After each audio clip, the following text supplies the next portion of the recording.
Aaron Swartz is an internet pioneer and activist. He was one of the co-founders of RSS Feed and Reddit. He was a person who was in favor of transparency in the government.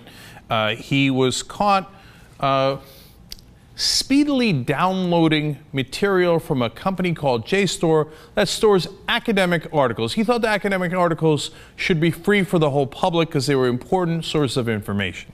Now, this violated the terms of service of his contracts with JSTOR, and he accessed open MIT computers to do that. Now, if it's a crime, well, it's an incredibly minor crime. And whether it's a crime is a matter of great debate, and one they would have had at his trial, because this is really a transaction between Aaron, who had access to both the MIT computers legally and JSTOR's information legally. He just downloaded it quicker than their terms of service allowed for. And in fact, of course, the government pursued him with great vigor. And at his funeral, his father was irate about that and gave this speech.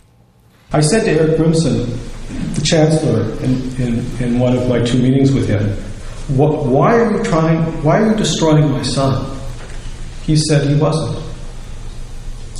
He was cataclysmically wrong.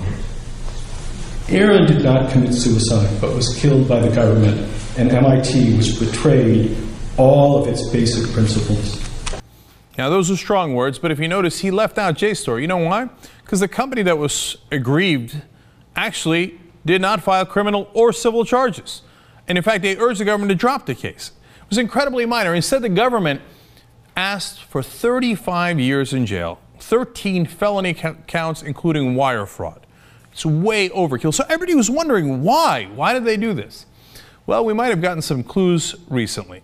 Wikileaks put out several tweets recently that made people go, interesting. First, they said, due to the investigation into the Secret Service involvement with Aaron Swartz, we have decided to disclose the following facts. Now, normally they don't disclose who their sources are, but here they said, quote, Aaron Swartz assisted Wikileaks. Then they said Aaron Swartz was in communication with Julian Assange, including during 2010 and 2011. And finally, we have strong reasons to believe, but cannot prove, that Aaron Swartz was a Wikileaks source. Now, look, that's a Twitter account, and even they say they're not positive because they have a double fail-safe in their system so that no one person at Wikileaks can know the sources so that they can't tell the government. So it's interesting that they're putting those tweets out there. And Marcy Wheeler has written about it at mtwheel.net. She writes, it appears the government tried and failed to establish a criminal connection between Aaron and Wikileaks. And when they failed to do that, they increased their hardline stance on the JSTOR charges. That's also an interesting theory. Now, Wikileaks is not the only thing that people are inquiring about. And by the way, this is not some wild-eyed liberals that came up with this idea. And Aaron was a liberal, there's no question about that. But conservative Senator John Cornyn from Texas wrote a letter to Attorney General Eric Holder asking some intriguing questions. Let me quote the letter.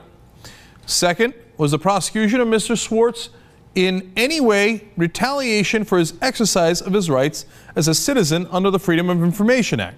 If so, I recommend that you refer the matter immediately to the Inspector General. Let me actually pause on the letter and skip ahead to what he's talking about there. Because it turns out Aaron Swartz also did a Freedom of Information request on the issue of Bradley Manning. He wrote a letter saying any records related to Bradley Manning or his confinement in Quantico Brig he wanted access to. Under the Freedom of Information Act, he should have access to those. He asked, as you can tell there, in December 27th of 2010. Now, what he wanted, and he had permission from the person that Bradley Manning spoke to at the Brig, was an account of how Bradley Manning was treated because it was recorded in their conversation, and they had it. And he wanted that to be a public record, again, trying to bring more transparency to the government. Of course, the government fought him tooth and nail on that. So that's interesting. Now, Cornyn, the Republican, points that out, and then he continues in his letter. Third, these are all the different questions he's asking. Third, what role, if any, did the department's prior investigations of Mr. Swartz play in the decision of with which crimes to charge him? Please explain the basis for your answer. That's also interesting because it mentions prior investigations of Aaron before any of this JSTOR stuff. Does it referencing WikiLeaks, the Bradley Manning Freedom of Information request? But there's more. His sixth question. Sixth, was it the intention of the U.S. attorney and or her subordinates to make an example of Mr. Swartz? Now, why would they want to make an example of him for a minor violation in terms of service contract with an academic record paper holder? That makes no sense whatsoever. Apparently, Senator Cornyn believes they wanted to make an example of him for different reasons. And then finally, this interesting fact, pointed out again by Marcy Wheeler, this is a timeline of how the case broke down. Now, as we told you, on December 27th, Swartz filed what they call a FOIA request, asking for the recording of the House's visit, and that was the person visiting Manning, which would have captured Manning's describing, in his own words, how he was being treated.